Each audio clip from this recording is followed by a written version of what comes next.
안녕하세요. 22학년도 경기도 미술 초수로 합격한 희소고시학원 수강생입니다.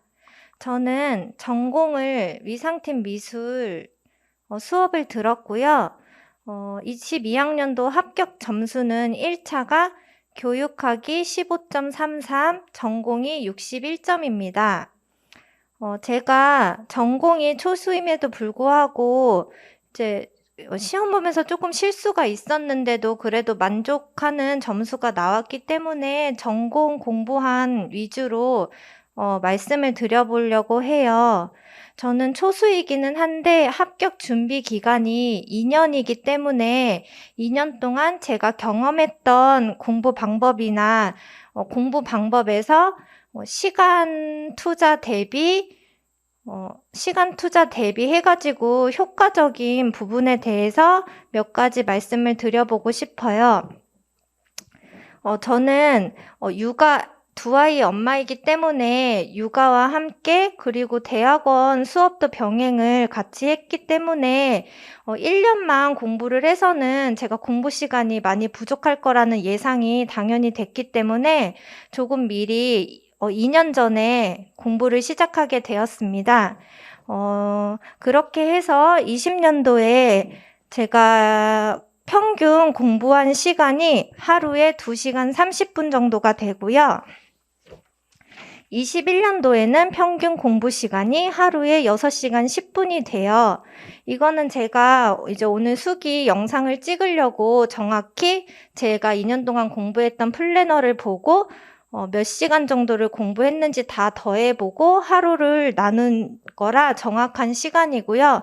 그리고 내용, 이제 다달이 공부한 구체적인 내용은 아트패스 달별로 공부를 한 걸 나눠서 올려놨으니까 그거를 참고하시면 되고요. 이제 여기서는 시간이 많이 걸려서 전체적으로 효과적이었던 부분 한 대여섯 개 정도 말씀을 드리고 가려고 합니다.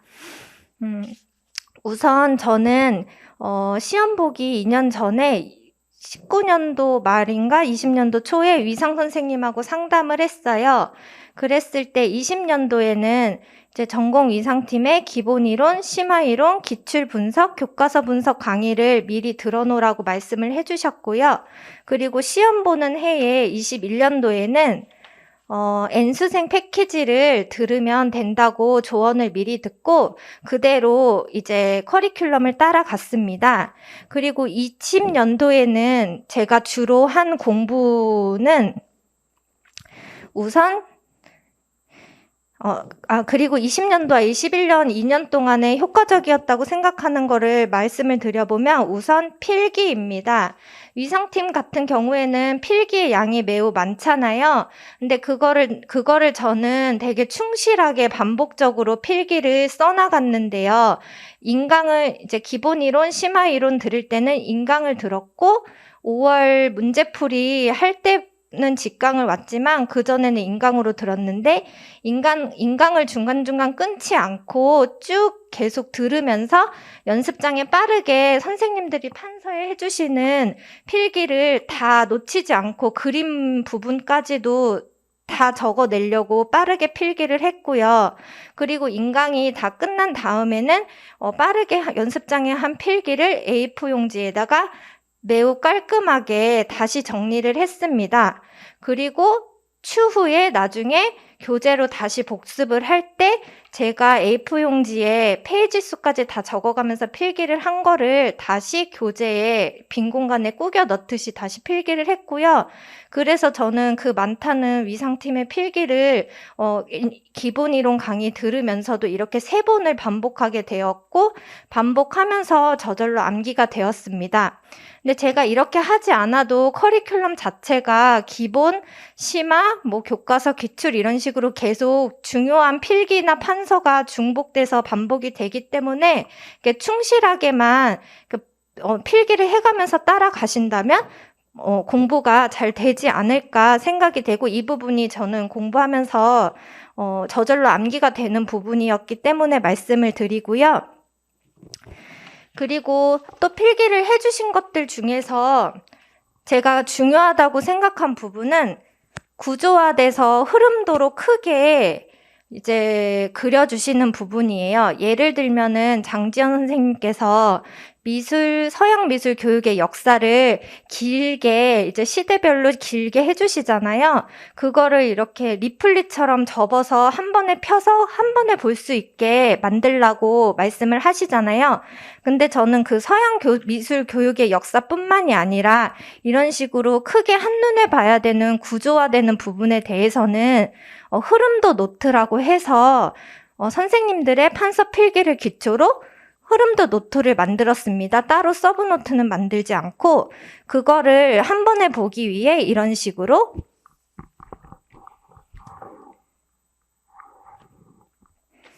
가로로 만들어서 가로형으로 하면은 이 흐름의 구조가 한눈에 볼 수 있게 되기 때문에 모든 중요한 부분에 대해서는 가로로 제가 다시 필기를 하고 편집을 해가지고 흐름도 노트를 만들었습니다. 이거는 시험장 갈 때까지도 이제 계속 가지고 가는 제가 가장 중요하게 생각했던 어떻게 보면 서브 노트이기도 하는데 시간을 많이 들이지 않고 강사 선생님들의 필기를 최대한 활용한 서브 노트라고 할 수 있습니다. 그리고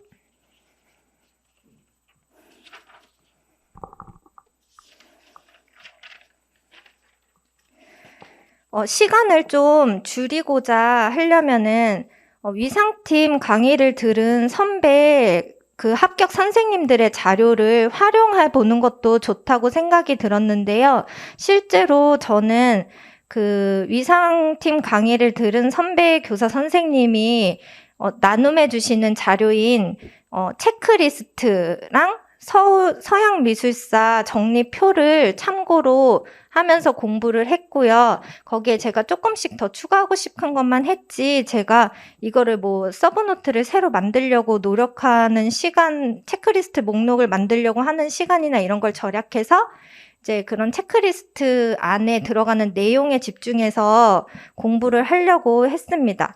이렇게 그리고 이런 서브노트 같은 거를 제가 위상 선생님 강의를 들은 선배들 말고도 이제 타 학원의 강사 선생님 수업을 들은 선생님이 나눔해 주신 것도 봤는데 이제 같은 강의가 아닌 사람 거를 받았을 때는 제 걸로 소화를 할 수가 없다고 생각을 했어요. 제가 실제로 해봤는데 근데 같은 강의를 들은 자료는 충분히 시간을 줄이면서도 내 걸로 소화를 해낼 수 있지 않을까 하는 생각이 들어서 말씀을 드려봅니다. 그리고 포스트잇을 활용을 했는데요. 포스트잇을 조금 단어가 어렵고 낯선 단어들이 많잖아요. 우리 전공에. 그런 거를 이제 단어 위주로 크게 써서 공부하는 책상 주변이나 그 주방이나 이런 데 붙여놓고 오다 가다 자꾸 눈에 익히다 보면 저절로 외워졌던 것 같아요. 근데 조금 효과가 적었던 거는 포스트잇에 많은 내용을 적어서 붙여놨을 때는 잘 보지 않게 되고 이제 효과가 없었던 거를 말씀드리고 싶어서 포스트잇을 활용할 때는 이제 단어 위주로 해서 크게 해서 붙여놓는 거를 권해드리고 싶고요. 그리고 그 제가 기본기가 조금 잘 잡혔기 때문에 그래도 나중에 7월, 8월, 9월, 10월 모의고사 때 이제 추가되는 심화적이고 확장되는 이론들이 많이 들어오는데 그때 크게 혼란스럽지 않고 그래도 끝까지 큰 어려움 없이 공부를 마칠 수 있었다고 생각을 하는데요. 그 기본기를 잡게 되는데 가장 큰 역할을 한 게 저는 재강이라고 하는데요.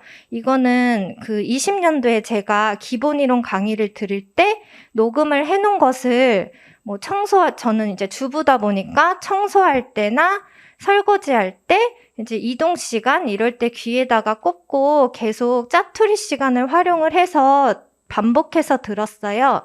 근데 생각보다 이런 짜투리 시간이 꽤 많다는 걸 느낀 것은 이제 1월부터 그런 식으로 짜투리 시간에 재강을 듣기 시작했는데 한 7월, 8월 되니까 4번을 반복했더라고요. 제가 그 노트를 살펴보니까.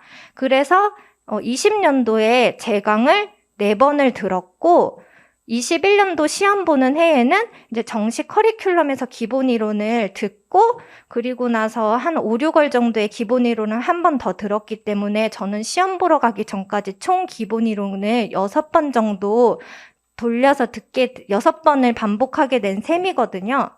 그래가지고 이런 기본 이론을 반복해서 돌려들으면서 이제 그런 상황이나 배경적인 게 계속 기억에 머릿속에 잘 남게 되었고요. 그리고 기본기를 잘 잡을 수 있는 것 중에 하나가 제가 아까 말씀드린 이런 흐름도 노트 상에 구조화된 부분 같은 경우에는 스터디를 통해서 통으로 암기를 해서 백지 쓰기를 했어요. 그러니까 백지 쓰기 한다는 게 시간이 꽤 많이 쓰는 동안에도 시간이 많이 걸리기 때문에 뭐 많은 내용을 백지 쓰기 하려는 게 아니라 가장 중요한 부분인 뭐 서양 미술 교육의 역사라든지 중국 미술사라든지 이렇게 구조적으로 쫙 펼쳐지는 부분에 대해서는 이제 시대별로 연도나 뭐 중요한 작가나 작품 이런 거 기본적으로 이제 판서해 주시는 거를 그대로 안 보고 쓸 수 있도록 테스트하는 시간을 스터디에서 가졌는데 이거를 미리 해놓으니까 나중에 이제 뭐 머릿속에 다 저장이 되고 흔들림 없이 추가적인 이론이 이제 확장될 수 있었던 것 같아요. 그래서 제가 그리고 마지막으로 하나 더 말씀드릴 거는 저도 교육과정을 암기하는 게 되게 어려웠거든요. 2년 동안 준비를 하면서 계속 처음부터 외워야지 했는데 자꾸 외우면 또 시간 지나면 까먹고 하기 때문에 끝까지 제대로 못 외웠어요. 근데 마지막 시험 보러 가기 전에 10월부터 11월 그 시험 보러 가는 2달 정도 안에 거의 그때 다 외웠다고 볼 수 있을 정도로 벼락치기로 외웠는데 이제 처음에는 이제 복합적으로 해서 그 짧은 시간에 그래도 외울 수 있지 않았나 생각이 들어요. 이제 첫 번째는 이제 그냥 생으로 암기할 수 있는 부분은 생으로 암기를 하고 두 문자로 할 수 있는 부분은 두 문자로 하고 그리고 노래도 만들어서 하고 마지막으로 이제 미술 창작이나 미술 감상과 비평 같은 거는 이제 이미 앞에 외워놨던 중미나 고미랑 자꾸 겹쳐가지고 헷갈리기 때문에 제가 만화로 만들어가지고 그 그림을 계속 연상을 하면서 외웠더니 이제 헷갈리지 않게 외워졌거든요. 그래서 이렇게 부분 조금 복합적으로 다양한 방법을 활용해서라도 꼭 외울 수 있도록 나만의 방법을 계속 만들어서 외워야 되지 않나 생각을 하고요. 꼭 교육과정 암기의 중요성만 한 번 더 말씀드리고 이제 마무리를 하려고 하는데요. 제가 꼭 교육과정 암기가 암기 문제로 안 나오더라도 암기를 해놓으면 그 지식들이 다른 문제를 풀 때도 활용이 된다는 걸 느껴서 교육과정 암기의 중요성에 대해서 말씀드리려고 하는데요. 이번 시험의 실전에서 답으로 지역사회라는 문제가 나왔어요. 근데 이 지역사회에 관련한 교육을 계획할 때 어떻게 해야 되냐에 대한 문제가 나왔는데 저 교육과정에서 암기했던 내용을 썼거든요. 그래서 미술에 대한 관심과 이해를 높이기 위하여 지역의 미술 자료와 문화 공간, 시설 등을 적극적으로 활용한다고 썼어요. 이런 식으로 꼭 암기 문제가 아니더라도 다른 문제가 나왔을 때 관련성 있는 거를 교육과정에서 가져다 써도 충분히 정답이 될 수 있다고 생각을 했기 때문에 교육과정 암기는 힘들더라도 꼭 하는 거를 말씀드리고 싶습니다. 그리고 마지막으로 모의고사 21년도에는 모의고사를 이제 추가로 듣게 되잖아요. 근데 모의고사 때 저는 10월에서 11월 마지막에 전 모의고사를 한번 복습을 하고 시험을 보러 갔어요. 복습은 어떤 식으로 했냐면 그 모의고사 문제별로 해당되는 이론에 대해서 연습장에 한 문제 이렇게 따로 적었고요. 간단히. 근데 이제 이게 이론이 아니라 문제가 복합적으로 이 문제를 알아야 되는 문제가 나올 때는 따로 체크해두고 다음에 한 번 더 볼 수 있도록 체크를 했어요. 그래서 이 이론 이론만 알면은 푸는 문제다 하는 거는 시험지 문제를, 모의고사 문제를 다시 보지 않았고, 그냥 연습장에 있는 이론만 한 번씩 더 확인했고, 아, 뭐 4월에 나왔던 건데, 뭐 8월에도 또 나왔네. 이런 식으로 중복되는 거 확인할 수 있었거든요. 그래서 따로 이렇게 한 번씩 연습장에 쭉 써보는 것도 실제로 도움이 많이 됐던 것 같습니다. 그러면 제가 이제 2년 동안 공부하면서 도움이 됐던 거 위주로 말씀을 드려봤는데요. 이제 후배 선생님들께서도 많은 도움이 되셨기를 바라면서 이제 수기 영상을 마치도록 하겠습니다. 감사합니다.